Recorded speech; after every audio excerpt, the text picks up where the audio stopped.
Before I get to our reason for being here, I want to take a moment to acknowledge the significance of this day, Veterans Day. On behalf of all the leaders in the Mountain West Conference, I want to thank all veterans who have so honorably served our country. We honor you and respect you and are grateful for your service and the sacrifices you've made on behalf of all of us. I know that today we gave you short notice, but we wanted to allow you a chance to connect with our new commissioner as soon as possible. We'll have a more formal in-person introduction at a later time. So less than 8 weeks ago, the only commissioner our conference has ever known elected to step down at the end of this calendar year. Craig Thompson has poured his heart and soul into making the Mountain West into what it is today. And we knew that we had to find someone who could build on that success through an inclusive, comprehensive search process in a short period of time to allow for a seamless transition. Conversations and listening sessions with conference leaders, athletic directors, faculty, athletic representatives, and student athletes by our search firm partners led to the creation of a position description and the recruitment of applicants. We were overwhelmed with both the number and quality of candidates, and a small subset of presidents narrowed the field down to 10, with whom we conducted initial interviews. From there, we further narrowed the field to 4 finalists who met with all of our Mountain West Conference presidents earlier this week.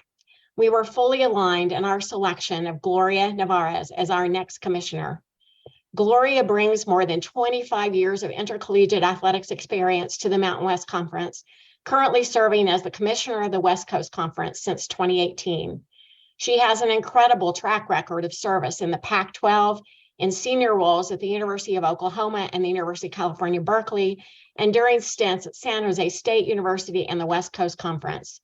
She impressed our presidents with her passion for student athletes, her aggressive vision for the Mountain West, her knowledge and command of the multitude of challenges in front of intercollegiate athletics, her commitment to inclusiveness, and her strong communication skills.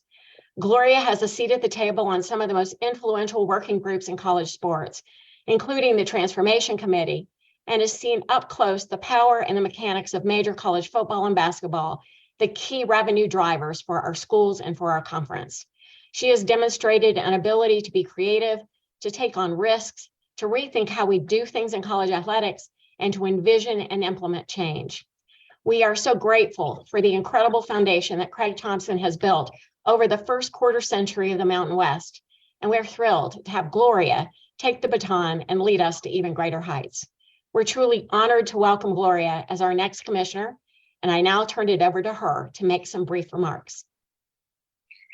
Thank you so much, President Stokes. I can't tell you how honored and humbled I am to be selected to lead one of the nation's elite athletic conferences.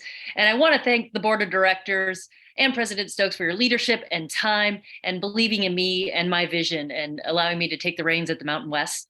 I truly believe we're well positioned as a league, thanks to the incredible legacy of Commissioner Thompson. And I look forward to working really hard on behalf of the student athletes of the Mountain West to continue that upward trajectory. We will be aggressive, we will be innovative, we will be inclusive, and we will keep our focus on the student athletes who call the Mountain West Conference home. Again, I want to thank everyone in the conference and those that handled the search. I'm really, really excited about this extraordinary leadership opportunity and cannot wait to visit the campuses, the student athletes, the conference staff, and all the fans, and to get to the work ahead.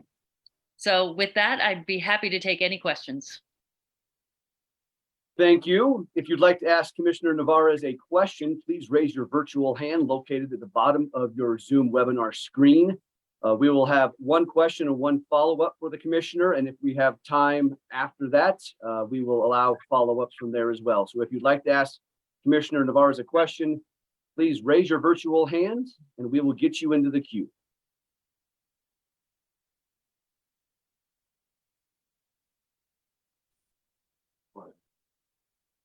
Commissioner Nevarez, our first question will come from Chris Vanini from The Athletic. Chris, go ahead. Yeah, hi, Gloria. Congratulations on the job. I'm just curious, as you prepare to step into this role, what do you see are maybe the top handful of topics and issues that you feel like you need to address with the conference? Thank you for the question, Chris. And, I think they're the top issues and questions that are facing our entire association. the changing landscape in conference alignment and college athletics, and then everything that's coming out and through the transformation committee, which sounds like, changes to Division I membership standards, championship, and how championship structure and access and how we govern ourselves. So fortunately, I'm kind of in the room on a lot of those discussions, and I'm ready and able to bring all the information and perspective I have to the Mountain West. And realignment has kind of always been a constant within this conference. I know you dealt with some of it as well with the WCC.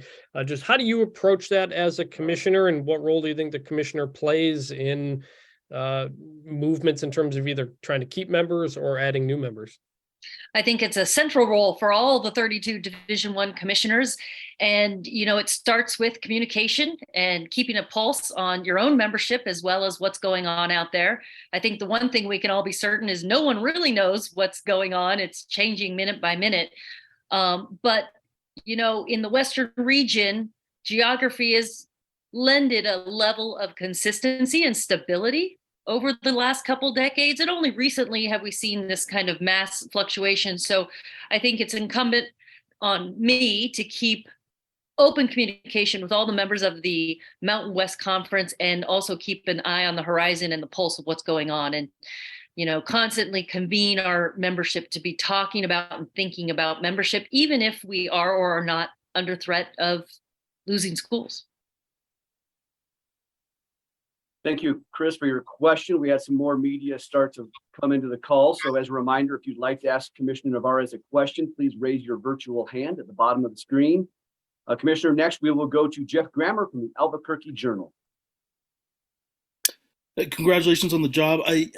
With realignment as the obvious backdrop to this question, and the conference you're coming from, in 2018, there was some, flirting going on with Gonzaga. As I'm looking at a headline, pulling up the past stories, and they flirted with the Mountain West is what a lot of people described it as.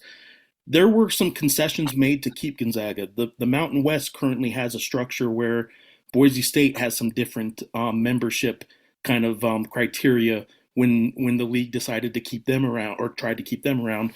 And in recent years, it's kind of come to light that a lot of members don't like those kind of setups. I'm curious philosophically, I know it's the board of directors ultimately that make these decisions, but philosophically, what is your stance on making special accommodations to get certain members into the league when the rest of the membership doesn't have the same? Yes, thank you for the question, Jeff. And it's a great one because, 20 years ago, there was kind of a philosophy among all the conferences that equal revenue distribution was a must, and it was necessary to maintain conference harmony.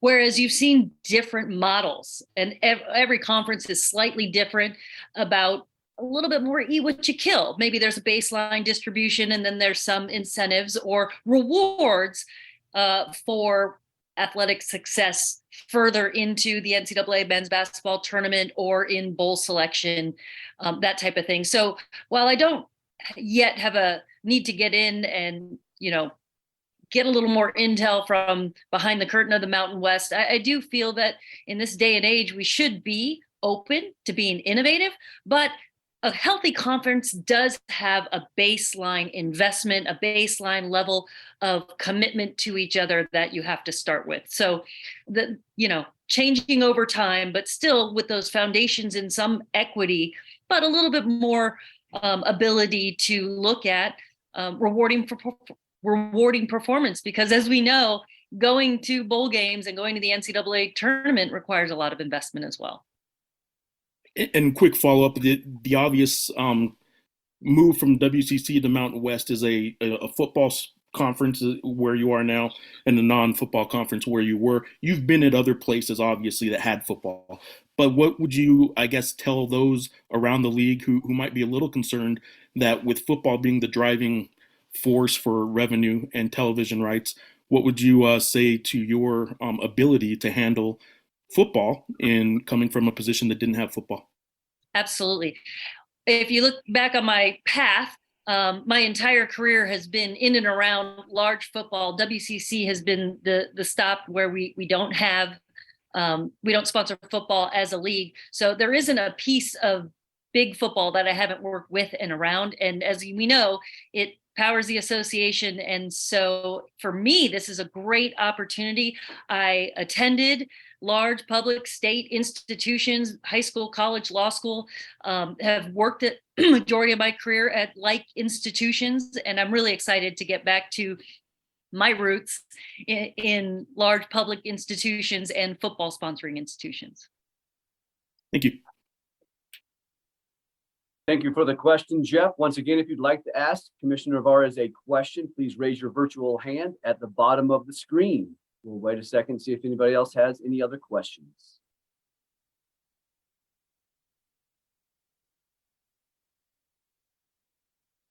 But we have a follow-up from Jeff Grammer from the Albuquerque Journal. So go ahead, Jeff. Javen, I didn't know if Garnett Stokes was also available still, or She is here on Okay. the call. We'll go ahead and have Garnett come up on the screen. There you go. There's President Stokes for you. Garnett, nice to see you. I'm curious if you guys will. I know you said there were the list gets whittled down. You had a list of 10, and then you had a list of 4 finalists. Are the 4 finalists something that the board of directors is going to be releasing? No, we will not.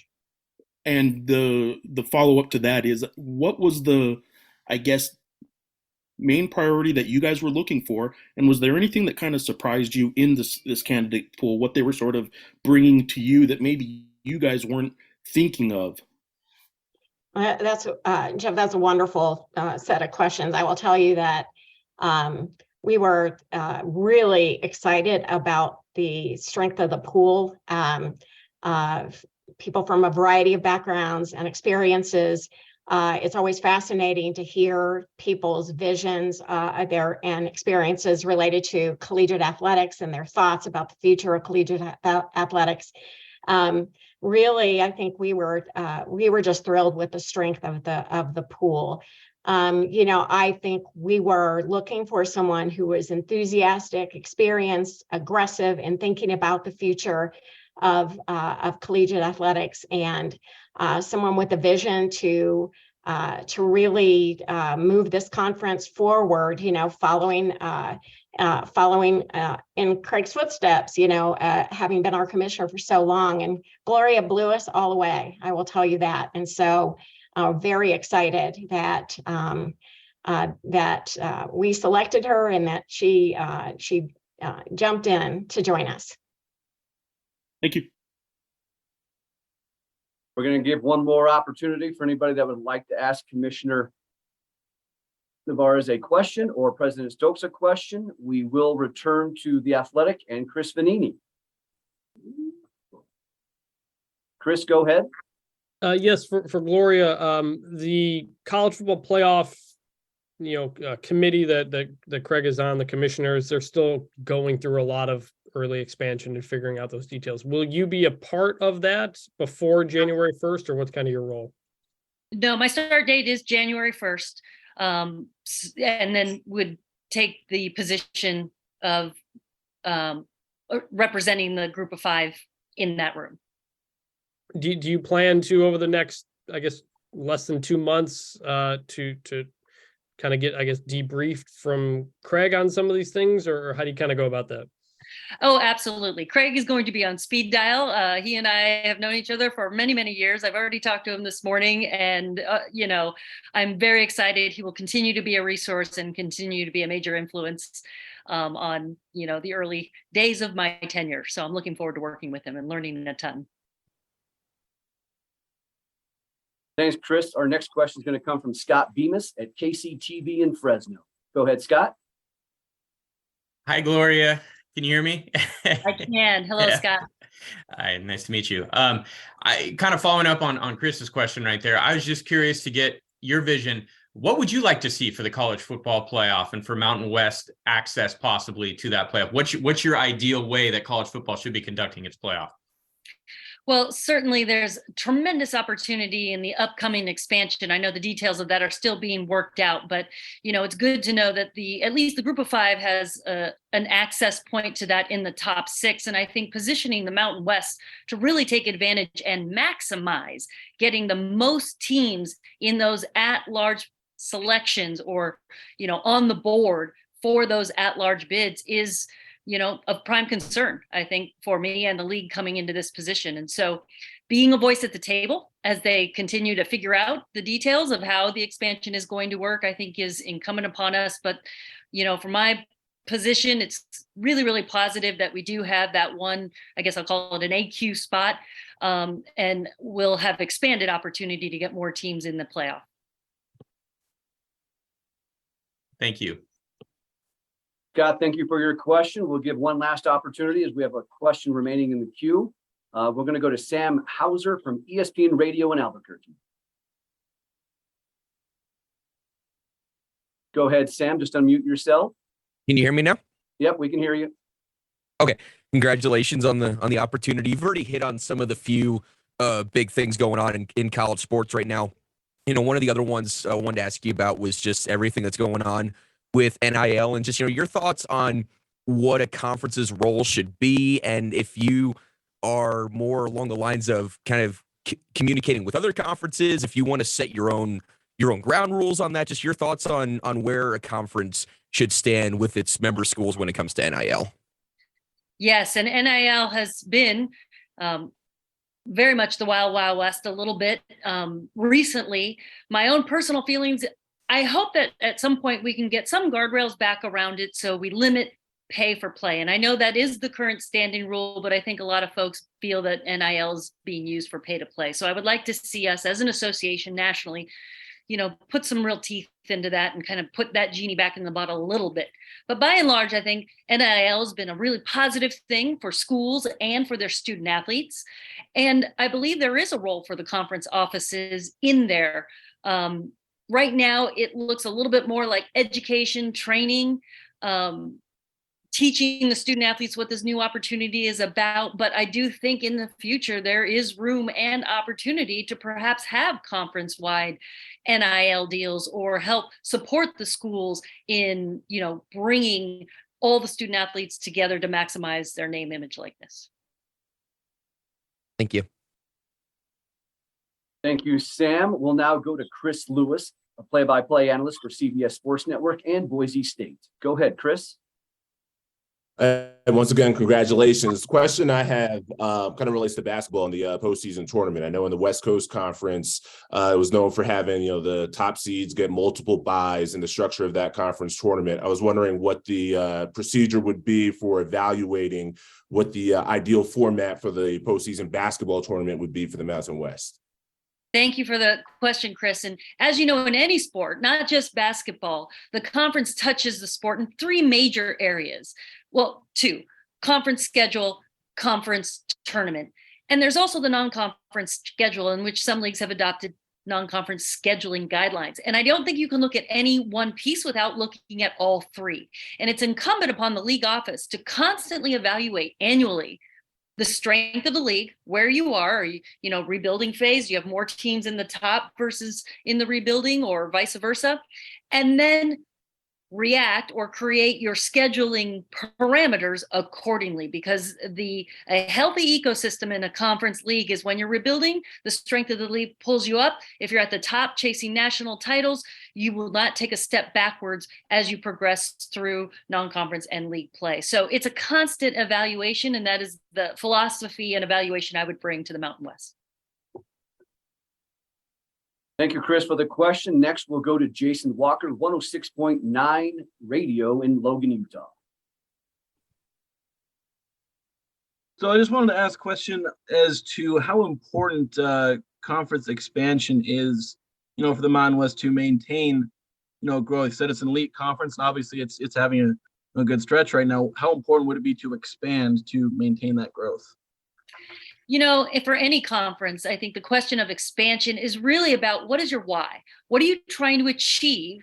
And then the number that you're at, does it achieve that why? So positioning the Mountain West to get additional teams in the CFP or the NCAA men's basketball tournament, or in all sports in the end, getting more teams at the NCAA tournament at the highest possible seeding, that should be our why. So then we have to ask ourselves, if we're losing folks, do we need to replace them? And are there replacements that further that why? So it's not for me a quick, yes, we should always be at X number of schools, but a deep analysis of, all right, who do we have in the league? Who, if someone gets lured away, who and what do they represent to us, and what are we losing, and who and what is available to then either replace, expand, and continue us towards that why. Jason, Thank you. thank you for the question. Oh, you have a follow-up, Jason? No, that was it. Okay. Thank you for your question. I want to thank all the media for attending the press conference today. President Stokes, Commissioner Nevarez, thank you for your time as well. Welcome, Gloria. We're excited to have you in the Mountain West office starting in January, and I'm sure we'll see you sometime in the month of December. But thanks everybody for joining, and we'll talk to you soon. Thank you. Thank you. Thank you.